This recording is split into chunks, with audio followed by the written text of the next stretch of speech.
Hey y'all, it's Kate Hanley from MsMindBody.com. I'm a coach and a yoga teacher for people who don't do yoga. And in my last video, I was talking about the cost of being a slave to stress and how the worst piece of being a total stress ball is that it keeps you distracted from doing the stuff that matters the most.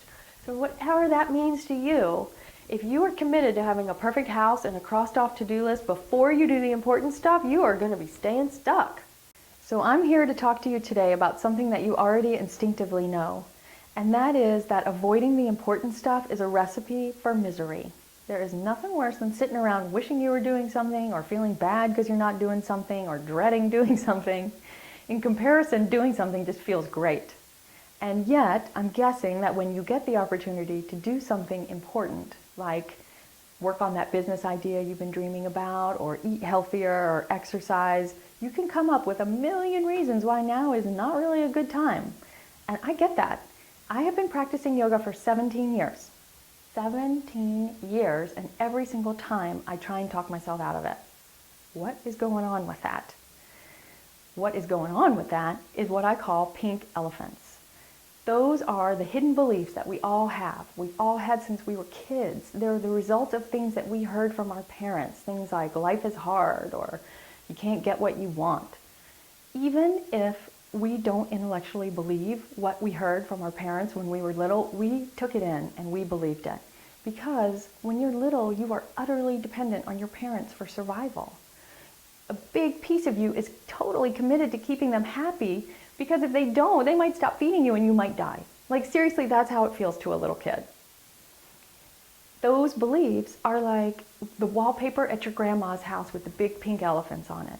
So you've been looking at that wallpaper your whole life to the extent that you don't even see the pink elephants anymore. It's like they're not even there, except they are still there. And not only are they there, they're totally running the show.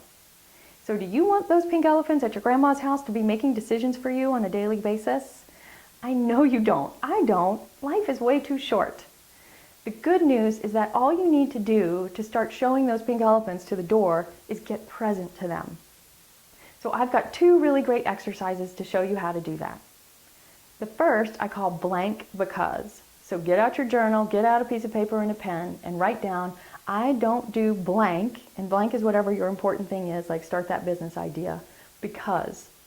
And then list everything that comes into your head about why you don't do it. It seems silly, and the crazier the reason, the better, because getting it on a piece of paper will show you which pink elephant is really at play. Okay, now the second exercise is a laundry list. So again, get out your journal, get out your pen, get out your piece of paper, and write down every piece of programming you heard when you were growing up.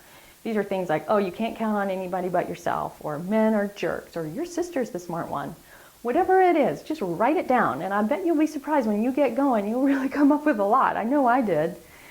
And it just shows you how that stuff that you heard, even if you don't believe it anymore, is still rattling around in your brain up there, and it's really coming into play every day when you make decisions. So these two exercises are super powerful. I really encourage you to try them. But I cannot promise, and I'm sorry to say this, but I can't promise that you can watch one short little video and do two exercises and boom, those pink elephants are gone. That's why I've been busy packing all my best tips for stopping the stress about stuff that doesn't matter, stop listening to pink elephants so that you can get out and do what's really important. And I've been putting it into a 6-week group coaching program called Kate's Reboot Camp. And I'm so excited about it. I'm going to share more about it in my next video, and I'm going to share some of the tools that we cover so that you can put them into practice whether you sign up for class or not. So if anything you heard in this video triggered any insights or ahas for you, please share them with a friend, share them with your coach, share them in the comments below. Let's get a dialogue going. And speaking of sharing, I would love it if you shared this video with friends on Facebook or Twitter or wherever you hang out so that more people can get the message about they don't have to listen to those old beliefs anymore. And if you're not already a member of my Ms. Mind Body community, come on over to MsMindBody.com, sign up for my weekly-ish newsletter where I dish the dirt on being authentic and getting real. And thanks. Do that again.